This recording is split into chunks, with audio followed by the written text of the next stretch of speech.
नमस्कार दोस्तों, once again this is Dev. Once again I welcome you at my एफी पाठशाला। आज का जो टॉपिक है वो है अनुपात तथा समानुपात। रेशो में से ये फ्रेंड्स एजुकेशन प्रेजेंट्स अनुपात तथा समानुपात। आप सबने देखने शुरू कीजिए और उन्हें पूरा कीजिए हमारे साथ। आप सवालों को आसानी से हल करें। सबसे आसान ट्रिक प्रेजेंटिंग बाय एफी। अगर आप लोगों ने हमें सब्सक्राइब नहीं किया है अब तक यूट्यूब पे, तो आप सब्सक्राइब करने के लिए आपको टाइप करना होगा हमारे यूआरएल में। It's www.youtube.com/friends education। फेसबुक पे भी आप हमारे पेज को लाइक करते हैं बाय facebook.com/friends education। फेसबुक को आप fb.com करके भी टाइप करते हैं।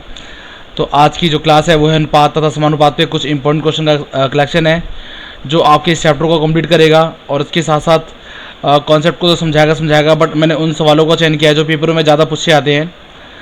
तो let's go for today class. पहला सवाल कहता है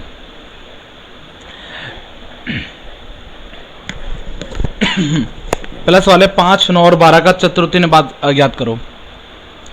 एक एक नंबर में कई बार पूछे आते हैं सवाल ये। चतुर्थ अनुपात, तृतीय अनुपात या फिर मध्य अनुपात, गुणात्मक अनुपात। तो एक तो समझने के लिए सबसे बढ़िया ये है कि जब चतुर्थ अनुपात आपको बोलेगा चतुर्थ अनुपात तो आपको संख्या देगा 3। जब आपको बोलेगा तृतीय अनुपात तो संख्या देगा आपको 2, जैसा कि आपके अगले सवाल में है। मैं दोनों को एक साथ दिखाता हूँ आपको। जब बोलेगा चतुर्थ अनुपात तो आपको देगा संख्या 3 और जब बोलेगा तृतीय अनुपात तो आपको देगा संख्या 2। बहुत तरीके से कई बार बुक में देखने को मिलता है। आपको भी समझना है इस तरीके से करने के लिए ताकि आप फटाफट फॉर्मूला नहीं आधा कुछ भी याद नहीं पड़े फटाफट कर सकें। इन सवालों में 3 बार नंबर्स यूज़ होते हैं। इसमें तो 3 नंबर्स गिवन ही है तो आप आराम से यूज़ करते हैं। इसमें 2 ही नंबर गिवन है बट आपको 3 नंबर यूज़ करने हैं। कैसे करेंगे चलते हैं सवालों की ओर। तो चतुर्थ अनुपात आपको याद करना है। तो 9 × 12 और बटे में कर देंगे आप 5। तीनों संख्याओं को मैंने यूज़ कर लिया। चतुर्थ अनुपात निकालने के लिए 12 में 108 होते हैं। 108 को मैं 5 से भाग करूँगा। 5 दूनी 10, 5 एकम 5 और 5 छक्के 30, 21.6 होगा चतुर्थ अनुपात 5, 9, 12 का। भाई ध्यान रखना तीनों संख्याओं का यूज़ किया मैंने। तृतीय अनुपात निकालने के लिए 2 संख्या आपको दे रहा है बट संख्या आपको तीन यूज़ करनी है। तो तीसरी संख्या तो है नहीं इसके अंदर बट सिंपल सी बात है जो आपके लास्ट में उसी को आप 2 बार ले दीजिए। 24 × 24 और बटे में कर दीजिए 18। ये वो सवाल है जिनको आप ना 2-3 बार देखेंगे। एक तो भाई कुछ फॉर्मूले बेस भी बनते हैं उसके बेस पे आप निकाल पाएंगे बट अभी आपको इस तरीके से करेंगे तो आपको फॉर्मूला कॉन्सेप्ट भी नहीं पता होगा तो भी आप कर पाएंगे। भाई 9 × 12 बटे में 5। तृतीय अनुपात निकालना है। 2 ही संख्या है तो 24 × 24 बटे में 18। तो 6 × 18, 6 चौके 24 और 3 × 24, 8 चौके 32 होते हैं। तो 32 इस तृतीय अनुपात ऑफ 18 एंड 24। तीसरा सवाल कहता है 5 और 45 का 0.05 और 0.45 का मध्य अनुपात। कई बार देगा पेपर में मध्य अनुपात तो कई बार देगा आपका गुणात्मक अनुपात। ये आपको ध्यान रखना है। या तो बोलेगा मध्य अनुपात या फिर बोल देगा गुणात्मक अनुपात। दोनों केसेस में आपको ऐसे ही करना है। तो करना क्या है 0.05 × 0.45 इन दोनों की गुणा करनी है अंडर रूट के अंदर। ये निकल के आएगा आपका मध्य अनुपात या फिर गुणात्मक अनुपात। गुणा कर देंगे 5 × 25 5 × 25 के 5 हाथ से लग गए 2, 5 × 20 और 2 22। 22 संख्याएँ 2 इधर डेसिमल के और दशमलव के इधर 2।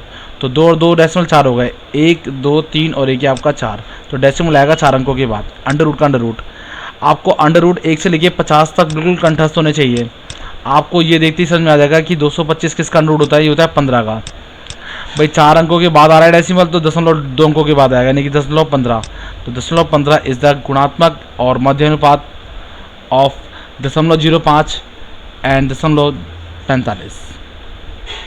अगला सवाल बेहतरीन सवालों में कहता है कि ये 3 अनुपात दिए गए हैं आपको। कहता है इनमें से सबसे बड़ा कौन सा है या फिर सबसे छोटा कौन सा है या फिर इनको क्रम में लगाओ, आरोही क्रम में लगाओ या फिर अवरोही क्रम में लगाओ। इस तरह के सवाल देखने को मिलते हैं। 2:3 को बोलते हैं 2/3। समझना ध्यान से। 4:7 को बोलते हैं 4/7। सवाल इजी है इसलिए मैं आपको 2 तरीके से बता दूंगा आपको ताकि सवाल टफ भी आए तो भी आप कर सकें। अभी तो इनको भाग करना बहुत आसान है। मैं भाग कर लेता हूँ।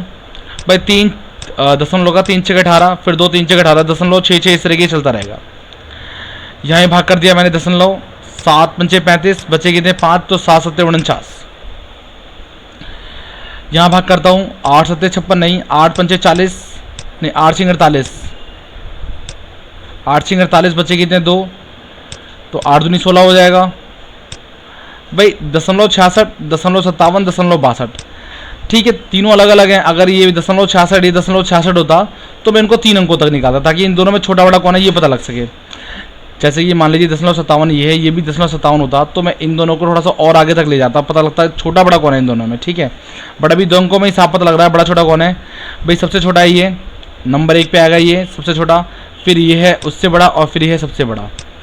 तो इनको सबसे बड़ा पूछ रहा है, सबसे बड़ा कौन सा होगा ये, सबसे छोटा ये, और अवरोही क्रम में लगाना होगा, फिर आरोही क्रम में ये भी लगा पाएंगे आप। तो एक सवाल तो बनता है ये, एक सवाल इसी को मैं किसी और तरीके से करता हूँ। कई बार जैसे पेपर में आ जाए कुछ ऐसा 21/22, 17/16, 38/37 और 39/42 ऐसा कुछ आ जाए, या और भी कुछ दे दे, तो अब आपको निकालना कैसे है, मतलब भाग करना। भाई इनके टेबल्स तो याद हैं आपको, भाई 20 तक टेबल्स याद होंगे, 21, 22, 23 तक का याद होगा आपको, बट लेकिन जब ऐसा सवाल दे दे तो पंगा कैसे करना है फिर आपको सॉल्व, इस पर ध्यान रखना है आपको। भाई इन दोनों में गैप कितने का है, वो गैप है 2 का। इन दोनों में गैप कितने का है, वो है 1 का। इन दोनों में गैप कितने का है, 1 का। इन दोनों में गैप कितने का है, 39 और 3 42, 3 का। अब आप भाग कर दो इसको डायरेक्टली। भाई इसमें तो कोई दिक्कत ही नहीं है, क्यों, क्योंकि ये तो 37 से कम 37 पूरा, इसमें जरूरत नहीं लेने की। क्यों, क्योंकि भाई नीचे क्या है आपका, इसमें जरूरत नहीं है, 16/17 आराम से कट जाएगा ये। मैं थोड़ा 21/22, ठीक है, 17/16, 21/22। देखिए जैसे यहाँ से छोटा हो रहा है बट यहाँ से बड़ा हो रहा है, तो इनको तो करना आसान है, भाग कर लेंगे आपसे। मतलब आपको पता है ये 1 समथिंग कुछ आ रहा है। मैं 1-2 और लेता हूँ, जैसे ये इसको मैंने हटा दिया यहाँ से, इसकी जगह मैं लेता हूँ 18/19 ले लेता हूँ। ठीक है, अब देखिए यहाँ पर 21/22 और 39/42 और 18/19 में से निकालना थोड़ा सा मुश्किल होगा बड़ा छोटा कौन है। तो इन दोनों में आपको गैप लेना होगा। इन दोनों का गैप कितना है, 2। थोड़ा फास्ट चल रहा हूँ, अगर आप दिक्कत है तो आप रिमाइंड करके बार बार देखते हैं। 17/16 ठीक है, ये आपका 3, और इन दोनों का अंतर कितना है, 1। अब ये जो अंतर आया ना उससे आप भाग करो, 21 को आप 2 से भाग करोगे तो क्या आएगा, 2 एकम 2, 0, 2 पंचे 10। इन दोनों का अंतर ये तो डायरेक्टली कट रहा है, तो ये तो जाहिर सी बात है ये नंबर 1 पे आने वाला है टॉप में, क्योंकि भाई इसकी कंपेयरिंग तो इससे करेंस था ना। भाई यहाँ पे आप जो भी काटोगे, अभी आप ये मत देखना कि मैं 2 से भाग कर रहा हूँ। भाई 21/22 और 17/16, भाई 21/22 से मैं काटूंगा तो 1 से तो जाएगा नहीं, यानी ये तो पक्का है कि 1 से कम है ये। भाई 1 से तो कम ही आएगा जो भी आएगा यहाँ पर, लेकिन 17 अगर मैं 16 को भाग करता हूँ तो जो भी आएगा वो 1 से बड़ा होगा। समझ रहे हैं भाई, जो भी संख्या आएगी वो, मतलब मेरा कहने का मतलब है कि 16 कम 16 जो भी आएगा 1 पॉइंट समथिंग कुछ आएगा। यहाँ पे से भाग करता हूँ 1 से जाएगा नहीं, कुछ 0 करके कुछ आएगा। तो ये आपको ध्यान रखना है कि भाई ये 17/16 तो पहले ही पता लग गया सबसे बड़ा है, तो इसकी बात तो मैं कही नहीं रहा, इट्स ईजी।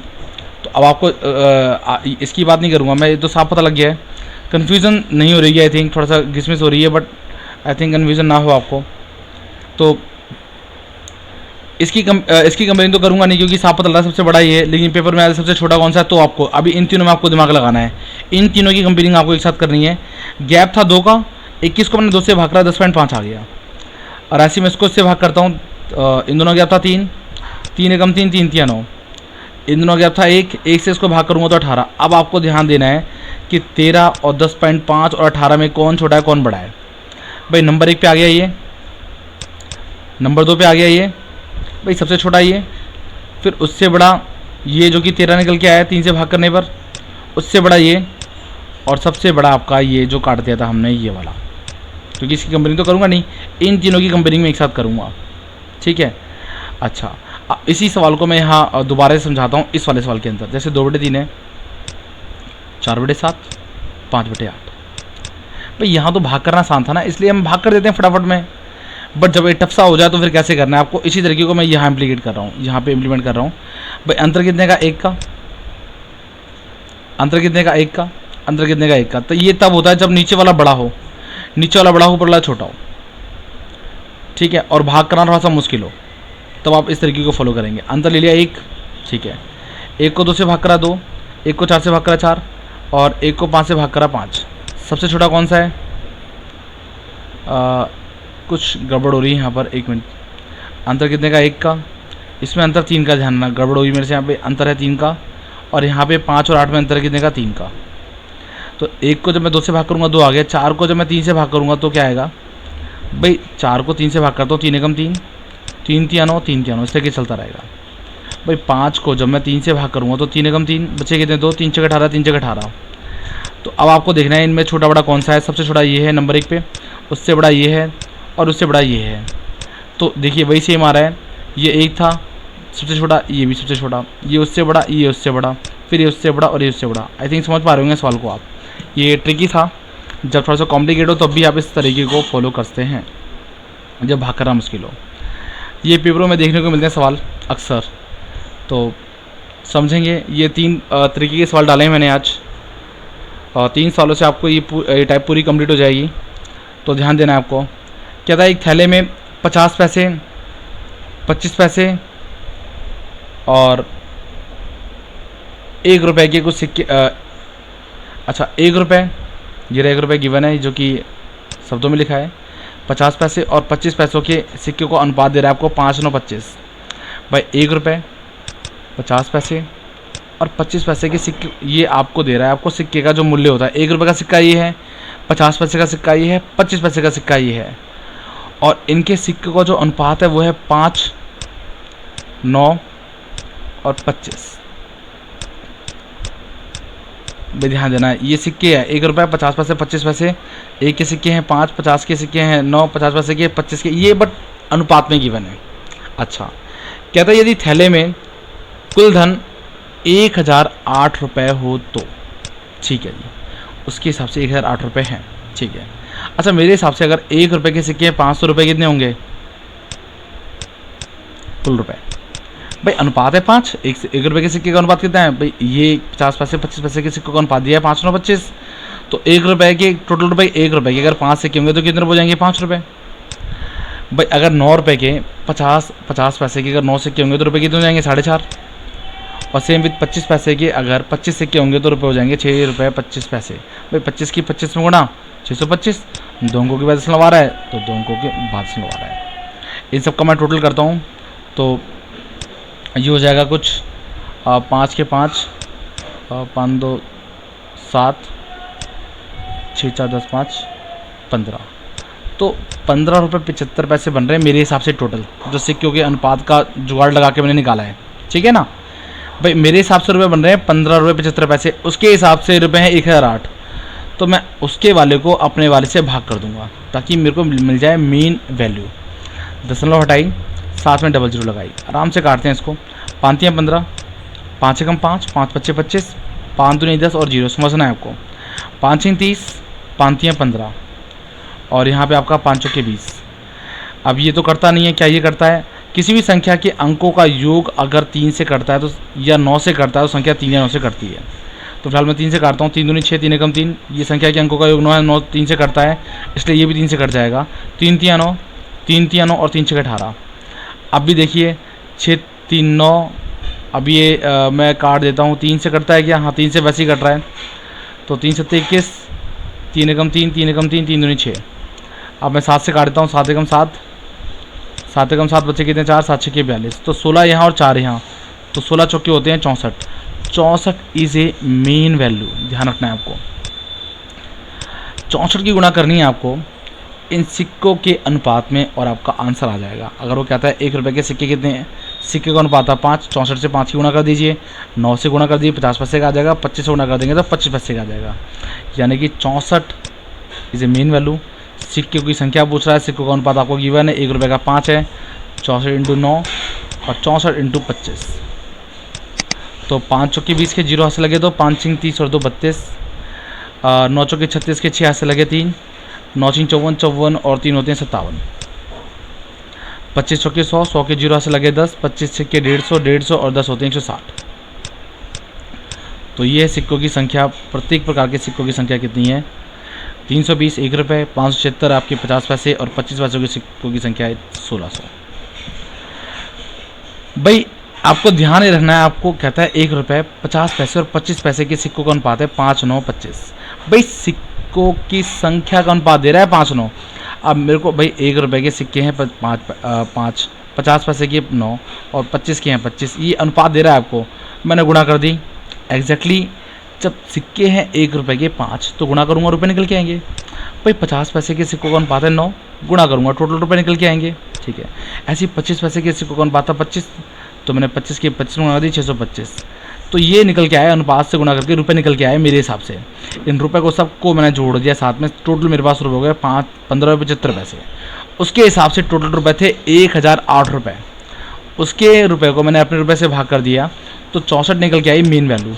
इस 64 की मेन वैल्यू की मैंने गुणा कर दी अनुपात में, तो निकल के आ गए क्या, सिक्कों की संख्या। भाई सिक्कों की संख्या के अनुपात में गुणा करूँगा तो सिक्कों की संख्या निकल के आ जाएगी, वही मैंने किया है। लेट्स गो फॉर अगले सवाल की ओर चलते हैं। अगले सवाल की ओर चलने से पहले आपको समझना होगा सवाल को। आपको 4C कराना है वैसे बेसिकली, लेकिन 4C से पहले आपको 4th B को समझना होगा। तो ध्यान देंगे 4th B वाले सवाल पे। 4th B से पहले मैं आपको कुछ और भी बता दूं थोड़ा सा। वैसे मैं आपकी कई वीडियो में चीज़ बता चुका हूं। अगर मान लीजिए 4A बराबर 3B के हो तो यहाँ पर A का मान होगा 4 और B का मान होगा 3। सिंपल सी बात है। अगर A बराबर 3/4 B हो तो A का मान होगा 3 और B का मान होगा 4। अगर A बराबर हो 3 और B बटे हो 4, A/3 B बराबर 4, तो A का मान होगा 3 और B का मान होगा 4। ये बात आपको ध्यान रखनी है। अब चलते हैं सवाल की ओर। कहता है A/B इक्वल टू है 4/7, 4:7। B/C इक्वल टू है 5:9। तो बताओ A/C कितना है, ठीक है, या फिर C/A कितना है, या फिर A/B/C कितना है। ये आपसे कुछ ही पूछता है, ठीक है। तो चलते हैं सवाल की ओर। सबसे पहले मैंने लिख लिया A/B/C जो भी है। A/B अनुपात है 4:7, 4:7 मैंने लिख लिया 4:7। BC आपको दे रहा है 5:9। समझना है ध्यान से, आपको कई बार देखना होगा वीडियो ये, तब आपको समझ में आएगा, क्योंकि मैंने देखा कई बार करने के बाद भी बच्चे चीज़ भूल जाते हैं। भाई मैं निकाल के आ रहा हूँ, ABC निकाल रहा है, इसको बोलते हैं कंबाइंड रेशो। कंबाइंड रेशो निकालते हैं, कई बार इसकी पेपर में जरूरत पड़ती है। और ऐसा नहीं कि पेपर में आपको यही सवाल देगा, कुछ और सवाल देगा, ये कहीं एक छोटा सा पार्ट उसमें प्ले करता है सवाल के अंदर। जैसा कि 4C सवाल में मैंने डाला है आज 4×5 = 20। सबसे पहले मैंने त्रिछी गुणा करी, यहाँ से स्टार्ट करा, फिर इसकी गुणा करूँगा और फिर इसकी गुणा करूँगा। भाई पहले AB का यूज़ किया, फिर मैंने इसका यूज़ किया, फिर मैंने B, फिर इसका यूज़ किया। तो इस तरीके से आप जैसे भी हो रट लेंगे इसको। पहले यूँ आ रहा है ये, फिर एरो ये यूँ आया और फिर एरो ये आया, तो 4×5 = 20 और फिर बारी है इसकी 7×5 = 35 और फिर 7×3 = 63। अगर कुछ करता है तो काट दीजिए, नहीं करता तो उसको ऐसे रहने दीजिए। तो ये था सवाल। अब आपसे कहता है A, B तथा C याद करो। तो A, B, C निकालने के लिए आप अगर करता है तो काट दो, करता है मुझे तो लगता नहीं करता ही है, बट फिर भी मैं चेक कर लेता हूँ फिर भी एक बार से।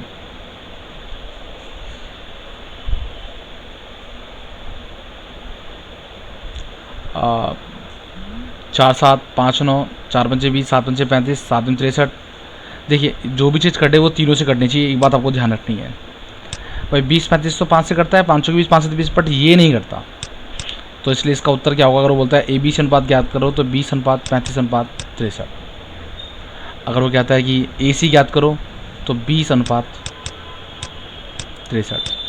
कहता है CA ज्ञात करो तो 63:20। जैसा कहेगा वैसा आपको लिख देना है।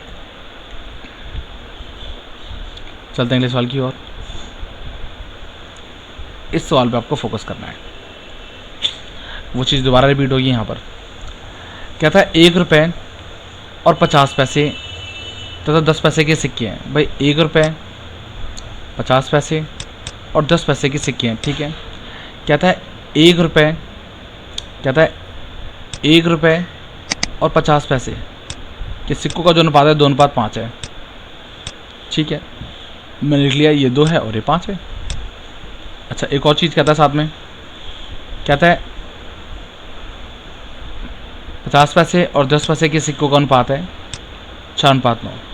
भाई 50 पैसे और 25 पैसे कि सिक्कों का अनुपात कितना है, वो है 4:9। ठीक है जी, यहाँ लिख दिया 4 और यहाँ लिख दिया 9। अब आपको निकालनी क्या है, कंबाइंड रेशो निकालनी है। भाई ये 1 रुपये था, ये 50 पैसे थे, ये 10 पैसे थे। जैसे पहले वाले सवाल में ये ए था, ये बी था, ये सी था, वैसे 1 रुपये 50 पैसे 10 पैसे, इनका कंबाइंड रेशो निकालना है। 2 चौके होते हैं 8, 5 चौके 20 और 5 9 45। तो इस तरीके से 8 20 45 आपका निकल के आ गया रेशो। ठीक है, अब क्या करना है आपको, भाई ये तो निकल के आ गया आपका कंबाइंड रेशो। 1 रुपये 50 पैसे और 10 पैसे के सिक्कों का अनुपात है 8 20 और 45, जैसा कि पहले वाले सवाल में गिवन था। टोटल जो पैसे हैं वो है 1125 रुपये, जैसा कि इससे पहले के पहले वाले सवाल में 1008 रुपये था। अच्छा, मेरे हिसाब से पैसे कितने हैं, मैं भी जोड़ लूँ ज़रा।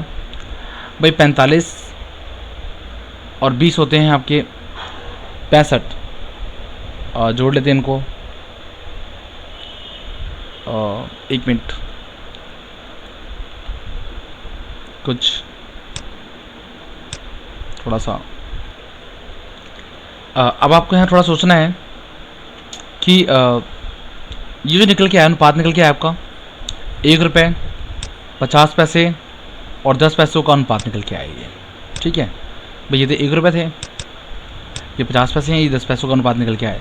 अब आपको बताना है 1 रुपये का जो अनुपात 8 है तो रुपये कितने होंगे, 8 रुपये होंगे। भाई 50 पैसे के सिक्कों का अनुपात है 20, तो रुपये कितने होंगे, 10 रुपये होंगे। ठीक है, और 10 पैसे के सिक्कों का जो अनुपात है वो है 45, यानी कि रुपये कितने होंगे, 4.5। सिंपल सी बात, ये बात तो समझ में आती है। भाई मैंने देखा है बच्चों को, ज़्यादातर बच्चे ही कन्फ्यूज़ होते हैं। अगर ये सवाल समझ में आ जाएगा तो भी आगे एक सवाल मैंने और डाला है जो आपको थोड़ा सा इससे जुड़ा हुआ है, बट आपको इस सवाल को और उस सवाल को दोनों को साथ साथ समझना होगा। तो फिलहाल इसको अच्छे से समझ लें आप। इस सवाल को मैं रिपीट कर रहा हूँ, पहले भी 4th। भाई इस सवाल को मैंने यहाँ भी रिपीट किया है, बस रेशो केस मुझे दोबारा करना पड़ा। भाई यहाँ पे क्या था, 1 रुपये 50 पैसे 25 पैसे थे, सिक्कों का अनुपात था 5 9 25, तो गुणा करके निकल के आ गया था कुछ। 50 पैसे के 9 सिक्के होंगे तभी 4.5 रुपये होंगे, 1 रुपये के 5 सिक्के होंगे तभी 5 रुपये होंगे। सेम कहानी यहाँ पर, टोटल थे 1008 रुपये, उसको मैंने अपने टोटल रुपये से भाग करके निकाला था एक मेन वैल्यू, और उसकी सिक्कों के अनुपात में गुणा कर दिया था जिससे सिक्के निकल के आए थे। सेम कहानी आपको यहाँ करनी है। भाई 1 रुपये के सिक्के हैं 8, इसलिए बन गए 8 रुपये। 50 पैसे के सिक्के कितने हैं, सिक्कों का अनुपात आया 20, इसलिए 10 रुपये हैं। 10 पैसे के सिक्के हैं 45, इसलिए रुपये कितने हैं, 4.5 रुपये। उसके हिसाब से टोटल 1125 रुपये। मेरे हिसाब से 10 8 18 18 4 22 22.5 रुपये हैं। तो पॉइंट हटाया और साथ में लगा दी 0, काट देते हैं इसको। 5 चौके 20 और 5 पच्चे 25, 5 दूनी 10 बचे 1, 5 दूनी 10 5 पच्चे 25, फिर 5 से काटते हैं 5 9 45, 5 चौके 20 और 5 चौके 20 और 5 पच्चे 25, 9 पंचे 45, और मैं जब 5 की 10 में गुणा करूँगा तो 50 इज़ ए मीन वैल्यू। 50 निकल के आती है मेरी मीन वैल्यू, जैसे पहले भी मेन वैल्यू निकल के आई थी। इस 50 की गुणा करनी है आपको इस सिक्कों के अनुपात में, that will be your answer. तो 50 × 8 करता हूँ तो निकल के आएगी 1 रुपये की सिक्कों की संख्या 8 पंचे 40 400, और 50 की गुणा करता हूँ अगर मैं किसमें 20 में, तो निकल के आएगी आपकी 50 पैसों की सिक्कों की संख्या 5 दूनी 10 7 में 00 1000 आ गया। और 50 की गुणा अगर मैं करता हूँ किसमें 45 में, तो निकल के आएगी 2 5 पच्चे 25 5 चौक 20 और 2 22 2250 निकल के आएगी आपकी 25 पैसों के सिक्कों की संख्या, 10 पैसों के सिक्कों की संख्या। दोबारा रिपीट करता हूँ, सवाल अच्छा है इसीलिए। भाई कहता है 1 रुपये 50 पैसे और 10 पैसे के सिक्कों की संख्या है कितनी, अलग अलग दे रहा है आपको। कुछ सिक्के हैं 1 रुपये 50 पैसे के सिक्कों का अनुपात दे रहा था आपको कितना 2:5, 50 पैसे और 10 पैसे के सिक्कों का अनुपात दे रहा था 4:9। कंबाइंड रेशो और निकालना पड़ा, यानी कि ये तो सिक्के हैं और एक कंबाइंड रेशो, इस कंबाइंड रेशो को निकालने के लिए हमें इतनी सारी कहानी करनी पड़ी, ये वाली कहानी जो पहले वाले सवाल के अंदर नहीं थी। तो 1 रुपये के थे सिक्के का अनुपात 8, 50 पैसों का 10 और 10 पैसों का 45। तो इस तरीके से मैंने ये 8 20 और 45 की मदद से निकाल दिया मैंने टोटल रुपए, अलग अलग इंडिविजुअल रुपए अनुपात के माध्यम से। तो उसके हिसाब से टोटल रुपए थे 1125, मेरे हिसाब से टोटल रुपए 22.5 रुपये, 10 8 18 18 4 22 22। टोटल रुपए को अपने रुपए से मैंने भाग कर दिया, पॉइंट हटाई 0 लगा दी, और इससे 50 से मेन वैल्यू निकल के आ गया। ये मेन वैल्यू इस मेन वैल्यू की अगर मैं सिक्कों के अनुपातों में अगर गुणा कर दूं, जो मैंने कंबाइन करके निकाला था, तो सिक्कों की संख्या सबकी अलग अलग आ जाएगी, सबकी आ जाएगी। लेट्स गो फॉर अगले सवाल की ओर चलते हैं। क्या था, एक कारखाने का मालिक अपने कर्मचारियों की संख्या 9:8 के अनुपात में कम कर देता है तथा उनका दैनिक वेतन 14:15 के अनुपात में बढ़ा देता है, तो कुल दैनिक वेतन बिल किस अनुपात में घटेगा बढ़ेगा। बहुत ही सवाल है भाई। एक कारखाने में कर्मचारियों की संख्या पहले 9 थी, बाद में हो गई 8, ठीक है, और जो उनका दैनिक वेतन था वो था 14 और ये बन गया 15। भाई एक बात बताओ, एक कारखाने में अगर 4 कर्मचारी हैं और उनका वेतन है 10, तो टोटल कितना खर्चा होगा, 10 चौके 40। सिंपल सी बात है। अगर एक कारखाने में उसने 4 की जगह बढ़ा दिया, कर दिए कर्मचारी कर दिए 5, वैसे ही कह रहा हूँ, समझना ध्यान से, और वेतन इस सवाल को समझना थोड़ा ध्यान से। भाई 4 कर्मचारी थे, 10 रुपये वेतन देता था, 10 चौके 40 रुपये मेरा टोटल खर्चा आता था। अब मैंने कर्मचारी बढ़ा दिए 5 कर दिए और वेतन कम कर दिया 9, तो 9 पंचे 45, तो अब टोटल खर्चा कितना आ रहा है 45। तो यही आपसे रेशियो जानना चाह रहा है वो। इसमें कुछ काटा पीटे तो काट पीट भी दो। अब चलता हूँ सवाल की ओर। भाई कर्मचारी थे 9, हो गए 8, वेतन था 14, कर दिया 15। बताओ जी किस रेशो में आएगा। इसकी आप डायरेक्ट भी गुणा करके रेशो बना के काटते हैं, जैसे कि मैंने 10 चौके 40 किया था यहाँ पर, या फिर अगर कटता तो भी आपस में काट दीजिए। 2 चौके 8, 2 सते 14, 3 तिया 9, 3 पंचे 15, तो 7 तिया 21 और 4 पंचे 20।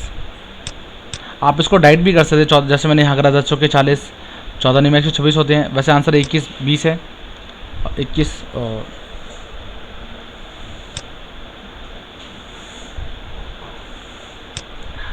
नहीं तो आप ऐसे करते 14 में 126 और आपका 15 × 120 और फिर यहाँ पे इसको काटते तो भी वही आता 21 और 20।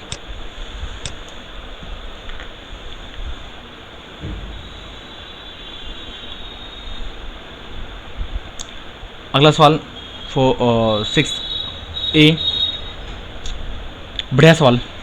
कहता है सवाल इजी है बट पेपर में आता है इसलिए डाला है मैंने। कहता है मिल्क तथा वाटर, दूध तथा पानी, टोटल है 42 लीटर। एक मिश्रण दिया हुआ है आपको, मिक्सचर दिया हुआ है जिसमें दूध और पानी कितने हैं, 42 हैं। अच्छा, और इनका जो अनुपात है 5:2। भाई मेरे हिसाब से टोटल 7 है, 5 मिल्क और 2 वाटर। मेरे हिसाब से टोटल कितना है 7, उसके हिसाब से टोटल कितना है 42। तो मैं उसके वाले टोटल को अपने वाले टोटल से भाग करूँगा, तो 42 को 7 से भाग करता हूँ, ये आएगा 6। तो 6 इज ए मेन वैल्यू, जैसा कि मैं हर बार कराता हूँ। तो 6 पंचे 30 और 6 दूनी 12। भाई मिल्क है 30 और वाटर है 12, ठीक है। कहता है यदि इस मिश्रण में 3 लीटर पानी और डाल दिया जाए, 3 लीटर पानी और डाल दिया जाए। भाई पानी है कितना, 12 है, 3 लीटर और पानी और डाल दिया, तो अब पानी कितना हो गया 15, दूध तो अभी भी 30 है, ठीक है। कहता है तो मिश्रण में दूध और पानी का अनुपात ज्ञात करो। भाई ये दूध है 30 और ये पानी है 15। अब जब कटे तो काट दो, 5 से कटता है, 5 × 30 और 5 × 15। दोबारा करता है ये, 3 से 3 कम 3 3 6। तो the answer is 2:1 ratio of milk and water. ठीक है, इसका अगला सवाल, दिस इज 6B।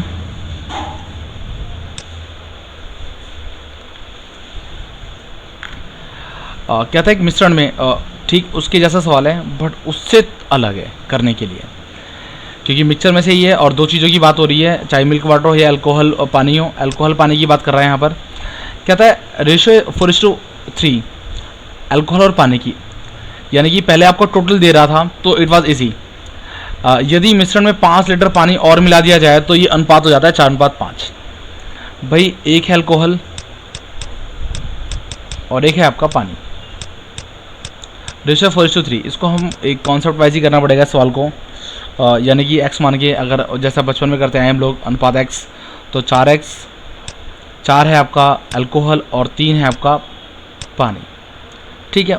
4x और आपका 3x, ठीक है। कहता है इस मिश्रण में 5 लीटर पानी और मिला दिया जाए, 5 लीटर पानी और मिला दिया गया, पानी नीचे वाला है। ऐसा करने से होता क्या है, रेशो चेंज हो जाता है। ये रेशो बन गया 4:5, यानी कि 4 बन गया आपका अल्कोहल और 5 बन गया वाटर। तो बताओ जी अल्कोहल कितना था और वाटर कितना था। मैं गुणा कर देता हूँ ऊपर नीचे तिरछी, तो ऊपर गुणा करूँगा तो 5 चौके 20x, और यहाँ पे आपका 4 3 12 x और 4 5 20, x वाले एक तरफ बिना x वाले एक तरफ, 20x माइनस का 12x। इन चीज़ों में आप ज़्यादा टाइम ना लगाएं, बहुत ही बेसिक हैं। 20 में से 12 गए 8x equal to 20, x equal to 20 को मैं 8 से भाग करूँगा तो 4 दूनी 8, 4 5 20 पहले वैसे कर लेते हैं, फिर 2.5 निकल के आता है। 2.5 इज़ द मेन वैल्यू जैसे निकालते थे हम लोग। इसकी गुणा करनी है आपको 4 में और 3 में, तो अल्कोहल और पानी कितने कितने थे ये आपको समझ में आ जाएगा। अल्कोहल की मात्रा कितनी थी, मैं गुणा कर देता हूँ 2.5 की 4 में, तो 2.5 इंटू 4 यानी कि आपके 4 5 20 के 0 हाथ से लगे तो 4 दूनी 8 और 10.1 के बाद, यानी कि 10 इज़ द आंसर। अगला सवाल, इस सवाल पे मैं और भी वीडियो डालूंगा, बट फिलहाल आज के लिए एक ही वीडियो होगा ये, एक ही क्वेश्चन होगा ये। कहता है सोने तथा तांबे के दो मिश्रण हैं A तथा B। A में सोने और तांबे का अनुपात है 7:2, जबकि B में यह अनुपात है 7:11। यदि A तथा B की समान मात्राओं को मिलाकर तीसरी धातु C बनाई जाए तो उसी में सोने का अनुपात क्या होगा। भाई दो धातुएं हैं, एक है A और एक है B। इसमें सोना और तांबा मिला हुआ है, यानी कि सोना और तांबा मिला हुआ है, और इसमें भी आपका सोना और तांबा मिला हुआ है। कहता है सोने और तांबे का अनुपात है 7:2, और यहाँ पे सोने और तांबे का अनुपात है बीच में बी में 7:11। सुन रहे बात को, ठीक है। अच्छा, अब क्या करते हैं हम लोग, यहाँ से थोड़ा सा और सोचना है आपको। भाई 11 7 होते हैं 18, 7 और 2 होते हैं 9। कैसा होता है कि इसका टोटल जो मटेरियल है इस टोटल मटेरियल के बराबर हो जाए। अगर मैं यहाँ 2 से गुणा कर दूँ, 2 से 14 और 2 दूनी 4। भाई सेम अनुपात में सोना और तांबा दोनों बढ़ाया जा सकता है, कोई दिक्कत नहीं है। 2 से 14 2 दूनी 4, और यहाँ पे 7 11 है। ऐसा मैंने क्यों किया, ताकि उनकी टोटल क्वांटिटी सेम हो जाए। अब देखिए 14 सोना और 4 तांबा, टोटल हो गया 18। 7 सोना और 11 तांबा, 11 7 18, यहाँ भी 18 और वहाँ भी 18, तो इनकी आपस में कंपेयरिंग करना थोड़ा सा आसान हो जाएगा। अब इनको क्या करा दिया, आपस में मिला दिया गया। इनको आपस में मिला दिया गया, दोनों को ये इधर से आया और ये इधर से आया, दोनों को आपस में मिला दिया गया। अब आप खुद सोचें कि क्वांटिटी अगर सेम है, भाई यहाँ भी 18 यहाँ भी 18 किलो जो भी है, तो सोना सोने में मिल गया। सोना था 14, यहाँ पे सोना था 14, यहाँ पे 7, टोटल सोना कितना हो गया 21। यहाँ पे तांबा था 11 और यहाँ पे तांबा था 4, तो 11 4 तांबा हो गया 21, सॉरी ये 11 4 15। तो अब आपको सोचना है 21 15 टोटल निकल के आ गया। लास्ट में अगर कुछ करता है तो आप काट दीजिए। तो ये करता है 3 7 21 और 3 5 15, तो 7:5 आंसर होगा जो सी नई धातु बनाई गई है उसके अंदर सोने और तांबे का। तो ये था हमारा आज का लास्ट सवाल। वी होप कि आपको वीडियो पसंद आया होगा। Thank you so much for liking. आपके वीडियो को देखने से, लाइक करने से और सब्सक्राइब करने से और उनको शेयर करने से, चैनल एक ही बार सब्सक्राइब होता है, बट जब आप उनको शेयर करते हैं, लाइक करते हैं, जब हमारे व्यूज़ ज़्यादा बढ़ते हैं तो एक हमें एक प्रोत्साहन मिलता है ऐसी और वीडियो को बनाने का। तो we hope once again you will share this video also. Thank you so much. आपसे मिलता हूँ मैं अगली वीडियो में।